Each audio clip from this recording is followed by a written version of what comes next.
Hello everyone, मेरा नाम है अमित और आप देख रहे हैं कौटिल्य कॉमर्स। आज हम लोग सीए फाउंडेशन का जो मई 2021 में आरटीपी आईसीएआई ने इशू किया है उसका क्वेश्चन नंबर 6 सॉल्व करेंगे। क्वेश्चन नंबर 6 किसके बारे में है? Valuation of inventory. हाँ, वैल्यूएशन ऑफ इन्वेंट्री का क्वेश्चन है। आइए सवाल पढ़ते हैं। हम लोग ऑलरेडी वैल्यूएशन ऑफ इन्वेंट्री को बेहतर तरीके से सीखे हैं और अभी तक हम लोग सारा RTP, MTP, past year question, study material, old new सब सॉल्व कर चुके हैं। सवाल पढ़ते और देखते हैं कि जो हम लोग सीखे हैं क्या उससे ये सवाल बनेगा या नहीं। हम बोले आओ पढ़े। Closing stock is valued bye zebra store on generally accepted accounting principle. Gap में वो वैल्यू किया है। Stock taking for the year ended 31 March 2020 was completed by 10 अप्रैल 2020। 31 मार्च का स्टॉक हम 31 मार्च को नहीं निकाल पाए हैं। कब निकाले हैं? 10 अप्रैल को। तो जाहिर सा बात है क्वेश्चन क्या बोलेगा? 31 मार्च का निकालने के लिए। The valuation of which shows a stock figure of 5,02,500 at cost as on the completion date. बोल रहा है 10 अप्रैल 2020 को जो स्टॉक का वैल्यू निकला है वो निकला है 5,02,500 और ये कॉस्ट पर है। हम बोले सर कॉस्ट पे ही होता है स्टॉक। हम बोले नहीं, स्टॉक कॉस्ट और net realisable value whichever is lower पे होता है। हम बोले हाँ सर, ये बात भी आप ठीक बोले।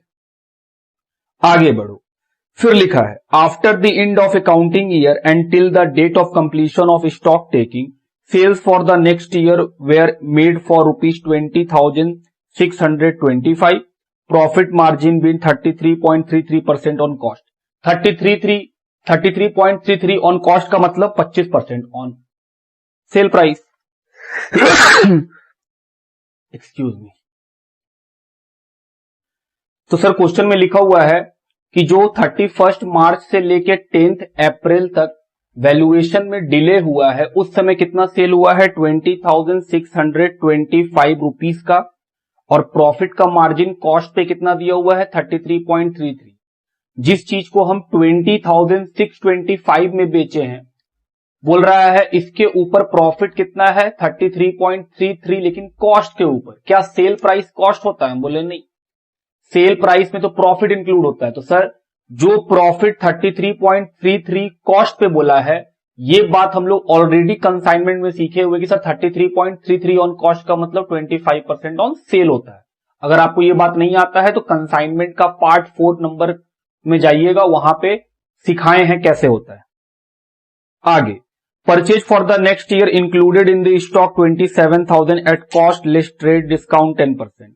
बोल रहा है 31 मार्च से 10 अप्रैल के बीच में कितना परचेज हुआ है? 27,000 का at cost less 10% discount, trade discount. तो हम बोले सर ट्रेड डिस्काउंट माइनस कर लीजिएगा। During this period good were added to stock of the markup price 900 in respect of sales return. कुछ सामान का रिटर्न भी हुआ, जो सेल किए हैं उसका रिटर्न भी है। ये सारा बात किस समय का बता रहा है? सर वो 31 मार्च से 10 अप्रैल के बीच का बात बता रहा है। हम बोले हाँ। After stock taking is made it was found that there were certain very old slow moving item costing 3375। बोल रहा है जब कॉस्ट का वैल्यू कर लिए तब एक बहुत ही स्लो मूविंग आइटम है जिसका कॉस्ट है 3375 which should be taken at 1575।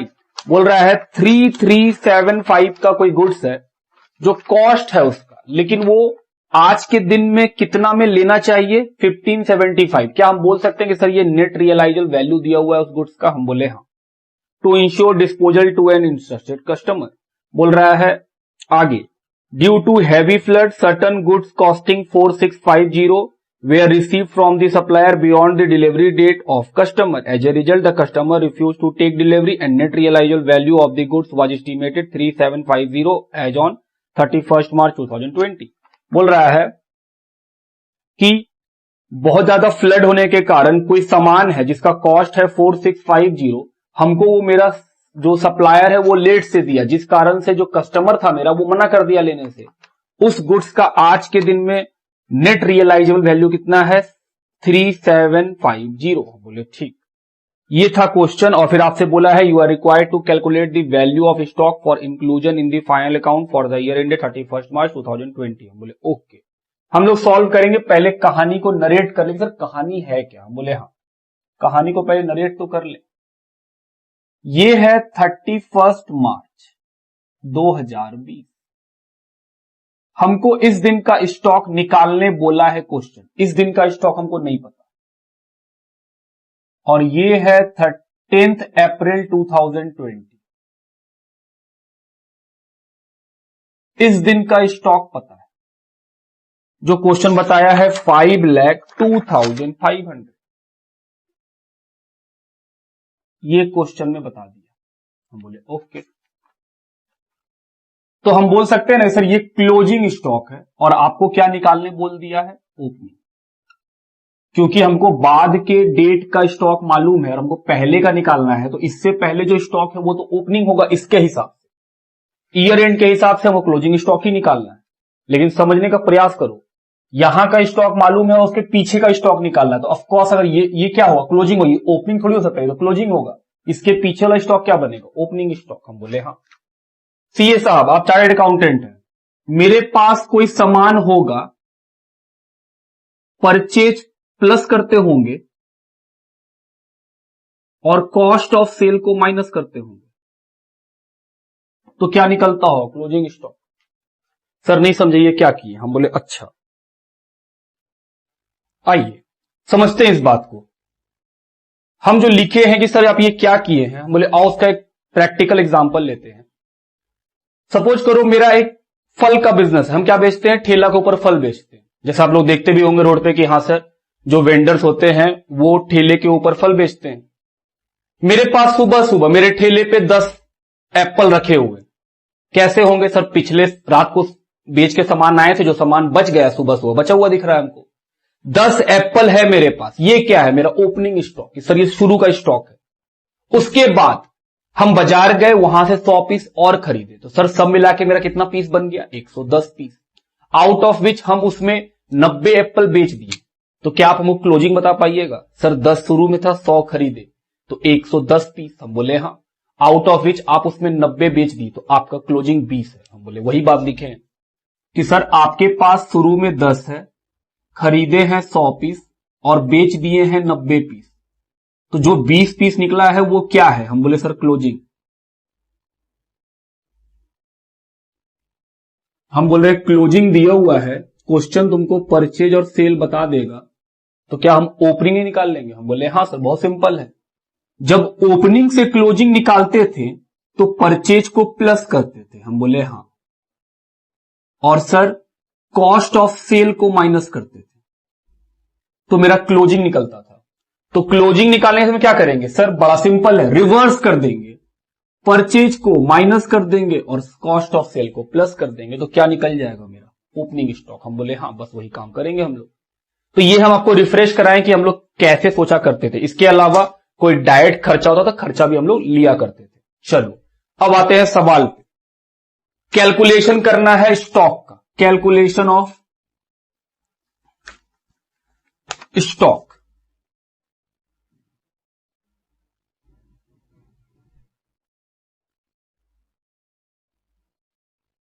As on 31 March 2020। हम लोग कैसे बनाते थे सर? हम लोग लिखते थे नॉर्मल, एबनॉर्मल और सर टोटल। हम बोले हाँ। एबनॉर्मल में दो तरह का एबनॉर्मल है, एक है स्लो मूविंग आइटम और दूसरा आइटम कौन सा है? डिफेक्टिव।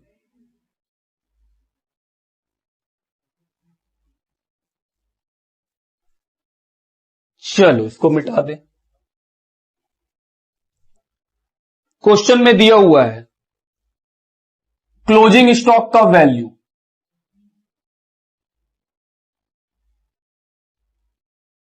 10 अप्रैल 2020।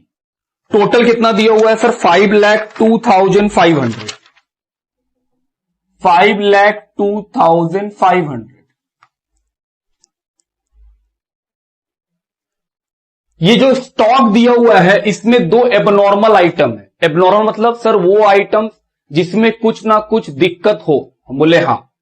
जैसे एक है स्लो मूविंग, उसका कॉस्ट बताया है क्वेश्चन, कितने का कॉस्ट है देखिए 3375। और एक डिफेक्टिव है। वो डिफेक्टिव क्यों है? क्योंकि सर वो लेट से मिला था, कस्टमर रिजेक्ट कर दिया, उसका एनआरवी कुछ और आ गया। हम बोले हां। कितने का वो है 46। इस स्टॉक में 5,02,500 में इन दो स्टॉक को अगर हम एबनॉर्मल ले रहे हैं तो बाकी सारे स्टॉक के साथ कोई दिक्कत नहीं होना चाहिए। तो क्या हम नॉर्मल निकाल सकते हैं? बोले हां। टोटल है 5,02,500। इसमें सर इन दोनों को माइनस कर दीजिए और जो बचेगा वो लिखिए। हम बोले आओ माइनस करें। सर माइनस करके आएगा 494,475। ये कौन सा स्टॉक है? क्लोजिंग। क्या निकालना है? ओपनिंग। तो ओपनिंग निकालने के लिए सर हम लोग ऐड करेंगे। क्या ऐड करोगे? Cost of cell.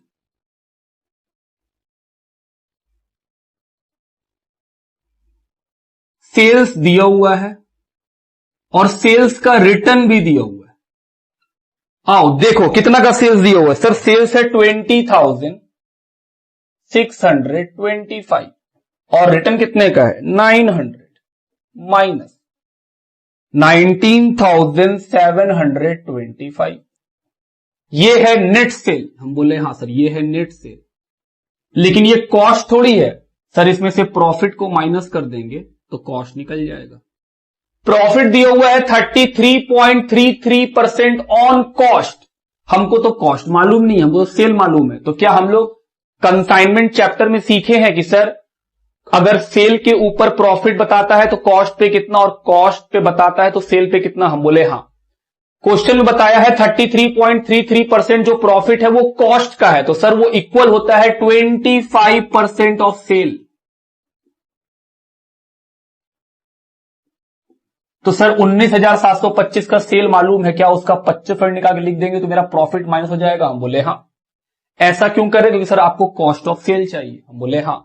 स्टॉक में कॉस्ट ऑफ सेल जोड़ देंगे। आइए निकाल ले। सर ये निकल के आएगा 4,931। चलो माइनस करो और नॉर्मल में लिख दो। सर ये नॉर्मल है। हम बोले हां ये नॉर्मल है, यही सामान हमसे बिका है, बाकी दोनों स्लो मूविंग है। तो सर टोटल में लिख दो।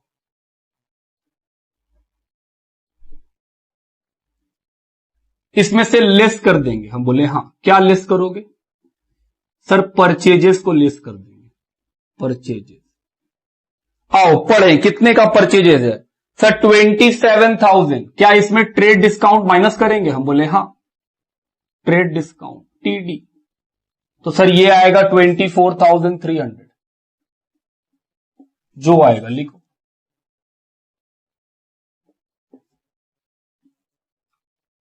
और कोई आइटम? हम बोले नहीं सर और कोई आइटम नहीं है।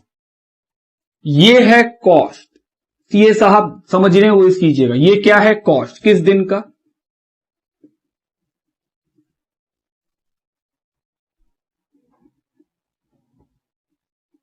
अब इसको नहीं जोड़ रहे, ये वाला प्लस माइनस करते कि सर नॉर्मल और एबनॉर्मल को अलग अलग कर लिए। हम बोले हां।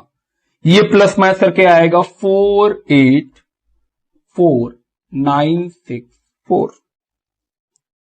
ये कॉस्ट है। और पता है जो एबनॉर्मल है उसका नेट रियलाइजेबल वैल्यू दिया हुआ है। इसका और इसका नेट रियलाइजेबल वैल्यू दिया हुआ है। जैसे स्लो मूविंग का दिया हुआ है 1575 और इसका दिया हुआ है 3750। बताइए सीए साहब क्लोजिंग स्टॉक किसमें निकलता है? कॉस्ट और net realisable value whichever is lower. क्या हमको दोनों का लोअर लेना है? हम बोले हां। तो सर आपका स्टॉक निकल गया।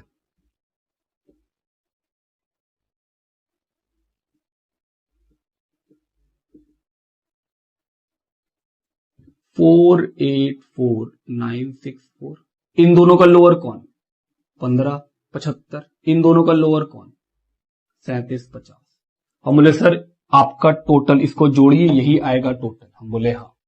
तो हम बोले sir therefore stock as on 31 March 2020 is equal to, इन तीनों को जोड़ लीजिए,